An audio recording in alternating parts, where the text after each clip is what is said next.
오늘도 이름 없는 일들에 휩싸여 수없이 나를 지우고 또 지웠다. 그저 하루를 최선을 다해 살아냈을 뿐인데 어쩌다 내 삶은 밑빠진 독처럼 텅 비어버린 걸까?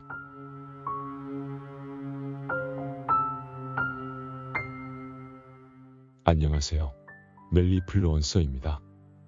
오늘 소개해드릴 책의 저자는 질문합니다. 성공을 꿈꾸는 당신은 단 하루만이라도 치열하고 섬세하게 일에 미쳐본 적이 있는가? 이 말의 대부분은 아니라고 대답할 것입니다.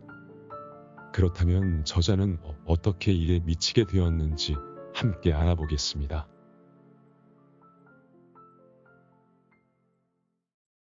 천년을 생각하며 집을 짓듯이. 왜 일하는가? 아마도 많은 사람이 이런 질문을 받으면 먹고 살기 위해 일을 한다 라고 대답할 것이다. 물론 생계를 유지하기 위해 돈을 버는 건 일을 하는 중요한 이유이자 가치임에 분명하다. 하지만 나는 열심히 일하는 이유가 단지 그 한 가지뿐이라고는 생각하지 않는다. 인간은 자신의 내면을 성장시키기 위해 일한다. 적어도 나는 그렇게 생각한다. 내면을 성장시키는 것은 스님이 오랜 세월 엄격한 수행에 전념해도 이루기 힘들 만큼 상당히 어렵지만 일에는 그것을 가능케 하는 큰 힘이 있다. 일하는 의미가 바로 여기에 있다. 예전에 텔레비전 방송에서 궁이나 사찰 건축을 총지휘하는 도편수의 삶을 다루는 다큐멘터리를 본 적이 있다. 무려 60년 가까이 그 일에 인생을 바친 그 도편수의 말을 듣고 나는 크게 감동했다. 그는 이렇게 말했다. 모든 나무에는 영혼이 깃들어 있습니다. 아무리 보잘것없는 나무라고 해도 말입니다. 나무를 베거나 다듬을 때면 반드시 그 영혼이 내게 건네는 말소리에 귀를 기울여야 합니다. 천년 된 나무를 사용할 거라면 이후로도 천년의 세월을 견딜 수 있을 만큼 가치 있는 일을 해야 합니다. 자신의 일에 평생을 바치고 진심을 다해 노력해온 사람이 아니고서는 이렇게 마음속을 파고드는 말을 할 수 없다. 그의 말에는 자연에 대한 경외심, 삶에 대한 겸허, 그리고 일에 대한 책임감이 그대로 녹아 있었다. 그는 단순히 대패질을 해 멋진 건물을 짓는 숙련된 기술자가 아니었다.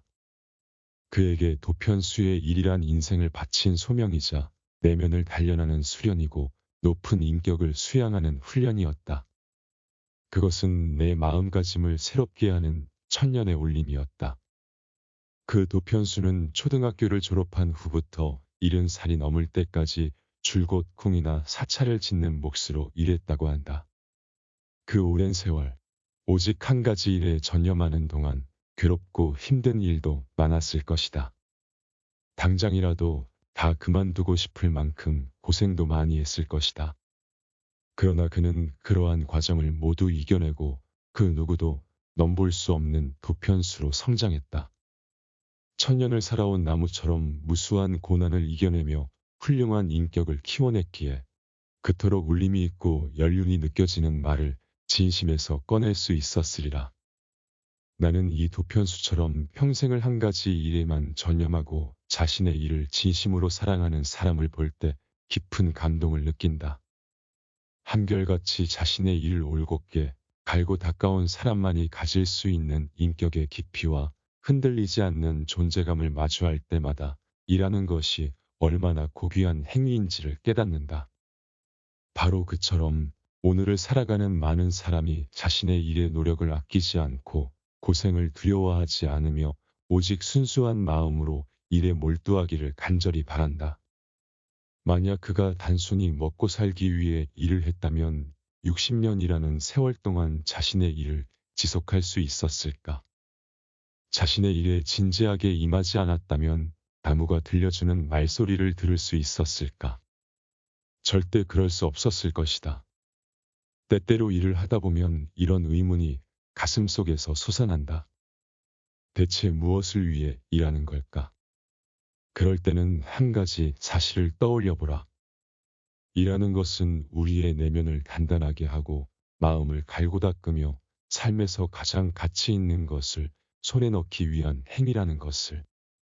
그러한 사실을 잊지 않았기에 나이 어린 목수가 천년의 울림을 깨닫고 이나몰이 가져오라는 한 청년이 흔들림 없이 지금의 교세라를 세웠음을.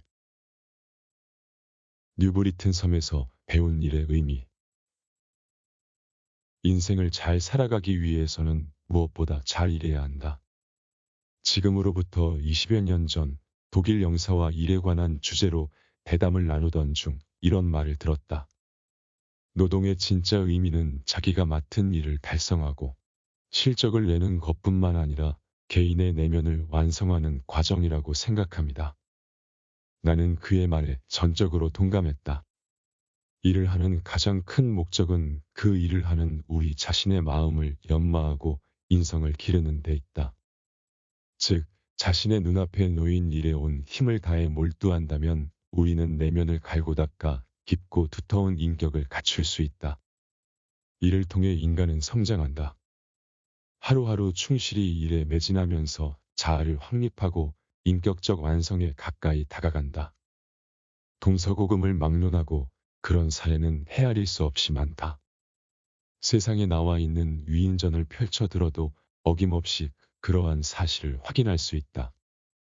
꼭 위인이 아니더라도 위엄을 이루고 명성을 얻은 사람들은 누구도 범접할 수 없는 엄청난 집중력으로 온갖 고생을 겪으면서도 자신이 해야 할 일에 매진했다. 끝없는 인내와 노력으로 큰일을 해내고 훌륭한 인품을 갖춘 것이다.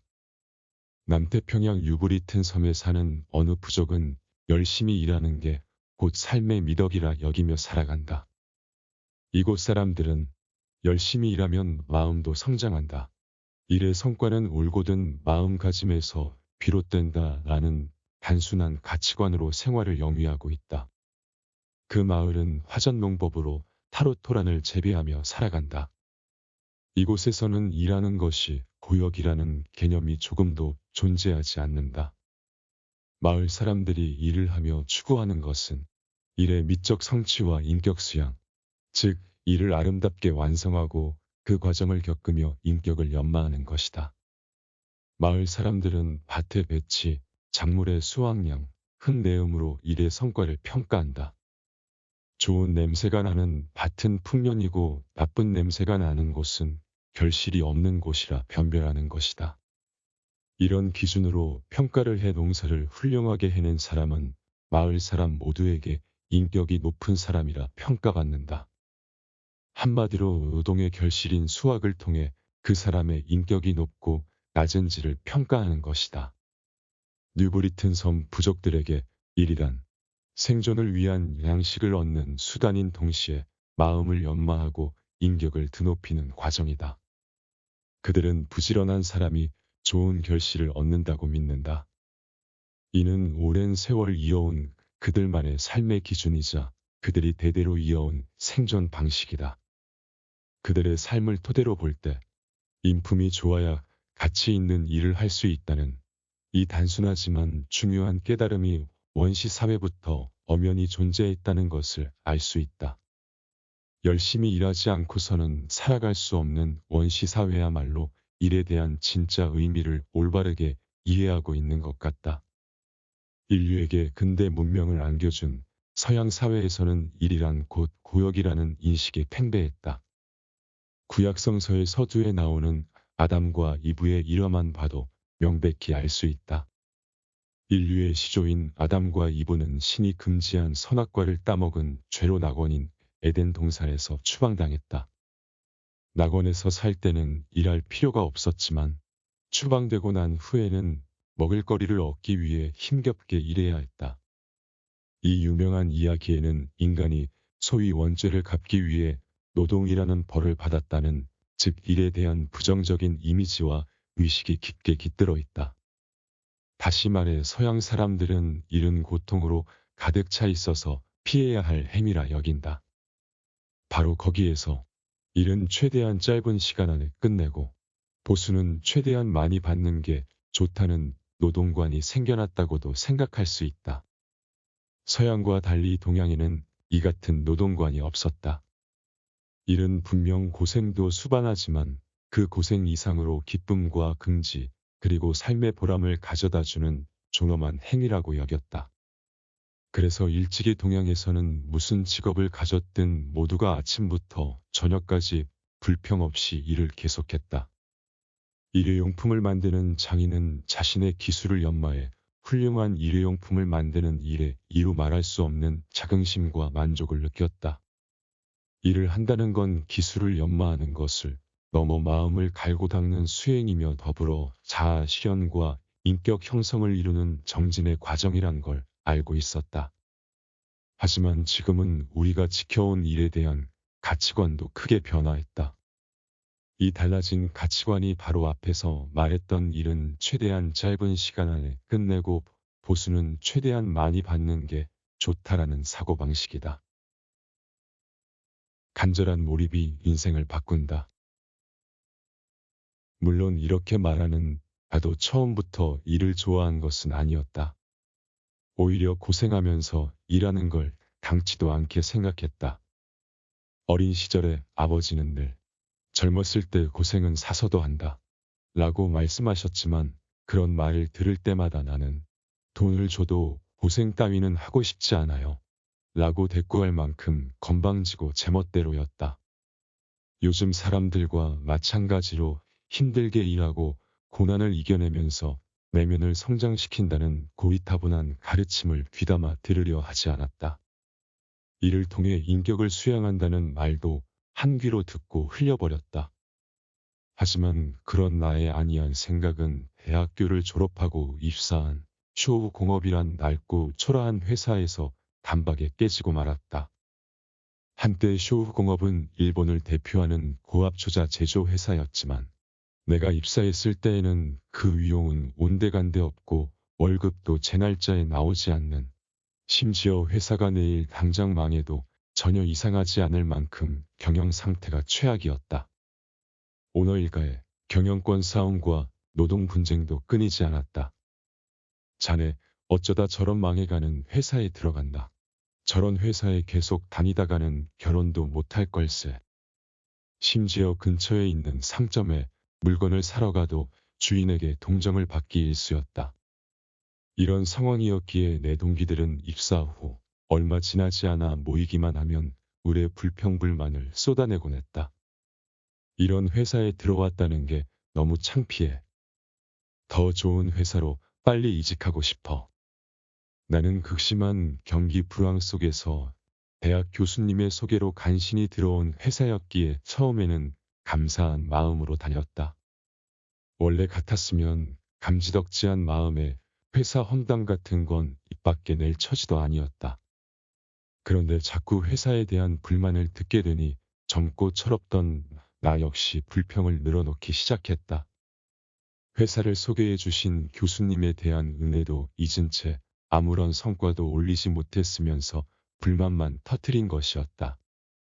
그렇게 입사한 지 1년도 지나지 않아 입사 동기들이 차례차례 회사를 그만두기 시작했다. 나 역시 이대로 회사에 남을 수는 없었다. 이만큼 버틴 것도 회사가 고마워해야 한다고 생각했다. 마지막까지 회사에 남아있던 나는 또 한 명 남아있던 교토대학 출신 동기와 함께 자위대 간부 후보생 학교에 지원해 입학시험을 치렀다. 결과는 둘 다 합격이었다. 우리는 이곳을 벗어났다는 사실에 기뻐했다. 왜 처음부터 이 생각을 못했을까 싶을 정도였다. 다만 입학 절차를 밟기 위해서는 호적 초본을 제출해야 했다. 그래서 가고시마 본가에 서류를 떼어 보내달라고 부탁했다. 서류만 챙기면 이 지긋지긋한 회사와도 영영 이별할 수 있었다. 그런데 아무리 기다려도 호적 초본이 오지 않았다. 당신은 전화가 매우 귀하던 터라 몇 번씩 전보를 보냈지만 감감무소식이었다. 학교에는 사정이 생겨 서류가 도착하지 못했다고 며칠만 더 기다려달라고 사정했지만 소용없었다. 결국 그 동료만 간부 후보생 학교에 입학했고 나는 서류 한 장 때문에 입학이 취소되고 말았다. 나중에 안 사실이지만 본가에서 호적 초본을 보내주지 않은 데에는 다 이유가 있었다. 어렵게 대학까지 공부시키고 교수님 소개 덕분에 가까스로 교토에 있는 회사에 들어갔는데 고작 1년도 참고 견디지 못하다니 한심한 놈이군. 내 결정에 형은 몹시 화를 냈고 그래서 호적 초본을 보내주지 않은 것이었다. 결과적으로 입사 동기 중 나 혼자만 다 망해가는 회사에 남게 되었다. 이제는 달리 갈 곳도 없었다. 다들 그만둔 곳에 홀로 남은 나는 오갈 곳 없는 폐잔병이었다. 유명 대학을 졸업한 사람들도 직장을 구하기 힘든 상황인데 지방 대학 졸업자의 인맥도 없고 입사한 회사를 반년 만에 그만둔 내가 재취업을 할 수 있을리 만무했다. 혼자가 된 나는 고민에 고민을 거듭했다. 이 회사를 그만두고 이직을 한다고 해서 반드시 성공하리라는 보장은 없다. 회사를 그만두고 나서 인생이 잘 풀린 사람도 있겠지만 반대로 회사를 그만둔 탓에 오히려 비참한 인생을 보내게 된 사람도 있을 것이다. 또 망해가는 회사에 남아 오히려 필사적으로 노력한 끝에 훌륭한 성과를 올려 성공한 사람도 있을 것이고 회사에 남아 노력했는데도 인생이 뜻대로 되지 않은 사람도 있을 것이다. 이런저런 경우를 따져가며 과연 회사를 그만두는 게 좋을지 아니면 회사에 남는 게 옳은 선택인지 고심한 끝에 한 가지 결론에 이르렀다. 그리고 그것은 내 앞날을 역전시키거나 나를 더 초라하게 할지도 모를 결단이었다. 회사를 그만두기 위해서는 확실한 대의명분이 있어야 한다. 그저 막연히 불만을 품고 회사를 그만둔다면 아무리 좋은 회사에 간들 또 똑같지 않겠는가. 그래서는 인생이 잘 풀릴 리 없다. 아무리 생각해보아도 회사를 그만둘 이유를 찾지 못한 나는 우선 하고 있는 일에 집중하기로 마음먹었다. 불평불만을 내뱉는 대신 일단은 당장 눈앞에 놓인 일에 철저히 몰두해보자고 다짐했다. 쓸데없는 잡념에 에너지를 쏟는 대신 일에 정면으로 부딪혀보기로 했다. 그러자 치열하게 싸워보고 싶은 욕구가 샘솟았다. 그 뒤로 나는 정말 죽을 힘을 다해 진지하게 일을 해나갔다. 당시에 나는 추호공업에서 최첨단 파인 세라믹 연구를 담당하고 있었다. 새로이 결심하고 난 후부터는 냄비와 밥솥 등을 챙겨와 연구실에서 묵으며 그야말로 24시간 연구에 파고들었다. 새끼 식사도 제대로 하지 못하고 밤낮을 잊은 채 실험에 몰두했다. 그때 내가 필사적으로 일하는 모습이 다른 사람에게는 무모하고 장렬하게까지 보였을 것이다. 내가 맡은 일은 나 혼자만 열심히 한다고 해서 되는 일이 아니었다. 최첨단 제품을 만드는 일이었기에 배움도 게을리해서는 안 됐다. 그래서 파인 세라믹에 관한 최신 논문이 게재되어 있는 미국 전문 잡지를 구해 한 손에는 영어 사전을 한 손에는 잡지를 들고 읽었다. 하루 업무가 끝난 밤 시간과 휴일에는 도서관에 가 전문 서적을 빌려 파고들었다. 읽다가 성에 차지 않을 때 나의 통째로 외워버리기까지 했다. 파인 세라믹 제품은 무기화학 분야로 대학에서 유기화학을 전공한 내게는 무척이나 생소한 분야였다. 그래서 연구를 위해 벼락치기로 무기화학을 공부했다. 더구나 경쟁 업체에는 그 분야에 나보다 더 능통하고 그 일에만 평생을 매달린 사람이 많았으므로 나는 없는 시간을 쪼개고 더 쪼개어 연구에 몰두해야 했다. 그들에게는 20대 초반의 젊은이가 형편없는 시설에서 혼자 연구한다는 것이 어린애 소꿉장난으로 여겨졌으리라. 그런데 일에 완벽히 몰두하자 신기한 일이 벌어지기 시작했다. 20대 초반의 풋내기가 하는 연구에서 잇따라 좋은 실험 결과가 나온 것이었다. 그와 동시에 나를 괴롭히던 회사를 그만두고 싶다. 내 인생은 앞으로 어떻게 되는 걸까? 하는 고민과 갈등이 차츰차츰 거짓말처럼 사라졌다. 심지어는 일이 너무 재미있어서 어쩔 줄 모르는 지경에 이르렀다. 그러다 보니 일이 힘들지 않았고 내가 하는 일에 더 진지한 자세로 임하게 되었다. 자연히 주변 사람들의 평가도 날이 갈수록 좋아졌다. 이전까지는 고난과 좌절의 연속이던 내 인생에 생각하지도 못한 변화가 생겨난 것이었다. 그렇게 내 인생 최초의 가장 큰 성공이 찾아왔다. 신이 손을 내밀어 줄 때까지. 슈 공업에 입사한 지 1년쯤 지난 24살 때의 일이다. 당시에 나는 포스테라이트라는 새로운 재료를 연구 개발하는 일에 매진하고 있었다. 포스테라이트란 절연 저항이 높고 특히 고주파 영역에서 성능이 뛰어난 파인 세라믹 재료다. 그 무렵 일본 경제가 성장 가도에 접어들면서 가정의 텔레비전이 보급되기 시작했는데 텔레비전 브라운관에 주로 사용되던 스테아타이트에 비해 포스테라이트가 더욱 적합하다고 여겨져 수요가 폭발적으로 증가했다. 전 세계 텔레비전 생산업체들은 논어 없이 포스테라이트를 먼저 찾았다. 하지만 그때까지만 해도 일본에서는 포스테라이트 생산에 성공한 예가 없었다. 그러니 나 자신에게도 회사에도 포스테라이트 연구 개발은 분명 도전할 만한 가치가 충분한 프로젝트였다. 그래서 변변한 설비도 갖추어지지 않은 연구실에서 그야말로 매일 밤낮으로 철야를 계속하며 개발 실험을 이어갔다. 하지만 좀처럼 생각한 대로 결과가 나오지 않아 무척이나 고생했다. 굴지의 파인 세라믹 생산 업체들조차 고개를 저을 만큼 어려운 일이었지만 거의 쓰러지기 직전까지 스스로를 몰아세우며 연구에 연구를 거듭했다. 그런데도 일이 너무나 재미있었다. 결과는 보이지 않았지만 일하는 동안만큼은 세상에서 가장 행복했다.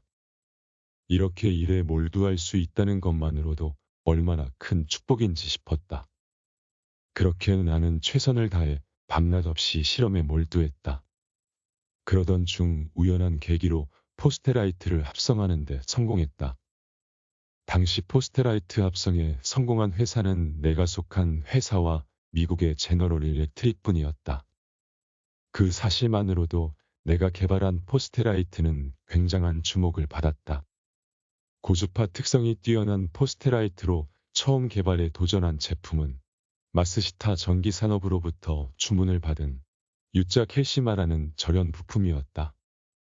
U자 캘시마는 텔레비전 브라운관 전자총에 쓰이는 절연 부품으로 내가 개발한 포스테라이트가 재료로 사용하기에 아주 적합했다. 마침 텔레비전이 널리 보급되었던 터라 마스시타 전기산업에서 만든 모든 텔레비전 브라운관에 내가 만든 포스테라이트가 사용될 참이었다. 이 U자 캘시마를 개발하면서 가장 고생했던 것은 그 원료인 포스테라이트 분말을 성형하는 작업이었다. 포스테라이트 분말은 상당히 바슬바슬해서 형태를 만들어내기가 어려웠다. 마치 우동이나 메밀국수를 만들 때처럼 점성이 있는 연결 물질이 필요했다. 기존에는 점토를 사용해 형태를 만들곤 했는데 불순물이 섞인다는 문제가 있었다.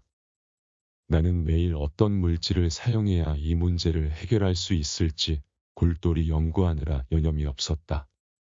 그러던 어느 날 생각지도 못한 일이 벌어졌다. 여느 날과 같이 그날도 포스테라이트 연료열 물질을 생각하면서 실험실을 걷고 있었는데 무언가 발에 걸려 미끄러질 뻔했다. 무심코 발밑을 보니 실험에 사용하던 파라핀 왁스가 신발에 붙어 있었다. 대체 누구야? 이런데 왁스를 흘린 사람이? 라고 소리를 지르려던 바로 그 순간이었다. 이거다. 머릿속에 번뜩 아이디어가 떠올랐다. 바로 그 자리에서 수제 냄비에 파인 세라믹 원료와 파라핀 왁스를 넣어 열을 가해 잘 저어 섞은 뒤 틀에 넣어 성형해 보았다. 그러자 놀랍게도 완벽한 형태로 모양이 만들어졌다. 게다가 그렇게 만든 성형물을 고온 화로에 넣어 구우면 파라핀 왁스는 모두 타버리기 때문에 완성된 U자 캘시마에는 불순물이 조금도 남지 않았다. 숱하게 고민하던 문제가 단박에 해결되는 순간이었다. 지금 돌이켜봐도 신의 계시라고 밖에 생각할 수 없는 일이었다. 물론 실제로 해결책을 생각해낸 건 나 자신이다. 하지만 필사적으로 일에 몰두하며 고민에 쌓여있던 내 모습을 보고 신이 가엾게 여겨 지혜를 내려주었다고 밖에는 표현할 길이 없다. 그 후로 나는 어려운 문제에 봉착할 때마다 직원들에게 이렇게 말한다. 신이 도와주고 싶어 할 만큼 한결같이 일에 전념하게.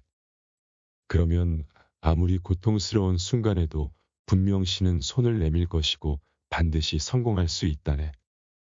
내가 개발한 U자 캐시만은 그 후 텔레비전 브라운관을 제작하는 데 없어서는 안 될 부품이 되었고, 이후 마스시타 전기산업으로부터 막대한 주문을 받아 망해가던 쇼공업을 기사회생 시키는 데 기여했다. 이 일로 나는 회사 전체의 기대를 한 몸에 받게 되었다. 이때의 기술과 실적이 그 후 교세라를 발전시키는 데 초석이 되었다고 해도 과언이 아니다. 또한 감사하게도 이 첫 성공 경험을 통해 역경과 고난 속에서도 열심히 일하면 멋진 운명을 끌어당길 수 있다는 사실을 실감했다. 저 친구는 참 안 됐어. 사람이란 모름지기 이런 말을 들을 정도로 불행한 상황에 한 번쯤은 놓여보는 것도 좋다. 겨울이 추울수록 그 겨울을 견뎌낸 나무가 더 아름다운 꽃을 피우는 것과 마찬가지로 지독한 고민과 고통을 겪어본 사람만이 크게 성장하고 진정한 행복을 붙잡을 수 있다. 내가 인생을 살면서 수없이 경험한 고통과 좌절은 마치 오셀로 게임에서 검은색 돌이 단번에 흰색으로 뒤집히듯이 나중에는 전부 성공의 토대가 되었다. 지금 되돌아보면 그때 괴롭고 어렵다고 생각한 일에 도전하고 적극적으로 맞선 것이 오히려 좋은 결과를 불러왔다. 내가 맞닥뜨린 고난과 좌절은 내 인생의 전환점이었고 최대의 행운인 셈이었다. 적자 연속의 쇼공업에 입사한 후 동기들이 하나둘 회사를 떠나고 나 혼자 남았을 때 주변 사람들은 동정인지 야유인지 모를 말로 내 처지를 평가했다. 이나무리는 참 안 됐어. 대학 성적도 좋고 공부도 많이 했는데 그런 다 망해가는 회사에서 썩고 있다니. 정말 운도 없는 친구지. 앞으로 인생이 어찌 되려나. 동기들이 제각기 영리하고 민첩하게 제 살 길을 찾아 회사를 나갔음에도 나만 갈 곳이 없어 홀로 회사에 남아 제자리 걸음을 하고 있다는 사실에 매 순간 마음이 무너져 내렸다. 하지만 지금 생각해보면 이 불운과 시련은 내게 일에 전념하는 법을 가르쳐 주었고 그것을 통해 나는 내 인생을 새롭게 바꿀 수 있었다. 쇼공업에서의 시간은 가혹한 운명이 아니라 신이 내게 준 최고의 선물이었다. 어떠한 역경에 부딪혀도 우직하고 성실하게 맡은 일을 해나가는 것, 이 경험이 지금의 나를 키운 최고의 힘이자 영세기업 교세라를 세계 최고의 기업으로 우뚝 세운 토대가 되어주었다. 만약 내가 부잣집에 태어나 돈 걱정 없이 공부에만 전념할 수 있었다면, 고난과 좌절을 모른 채 인류 대학에 들어가 수월하게 대기업에 취직했더라면 내 인생은 어땠을까? 단언컨대 지금과는 전혀 다른 삶을 살았을 것이다. 삶이 순조롭게만 흘러갔다면 나는 현실에 만족하며 안일하게 살았을지도 모른다. 물론 평탄한 인생도 좋다. 하지만 역경이 있는 인생이라면 그보다 더 좋다. 그러니 자신이 처한 환경을 있는 그대로 받아들이고 그 어떤 순간에도 노력을 게을리하지 마라. 절대로 주저앉지 마라. 그러면 반드시 신은 당신에게 커다란 선물을 안겨줄 것이다. 내게도 그러했듯이. 오늘 하루도 수고 많았어요.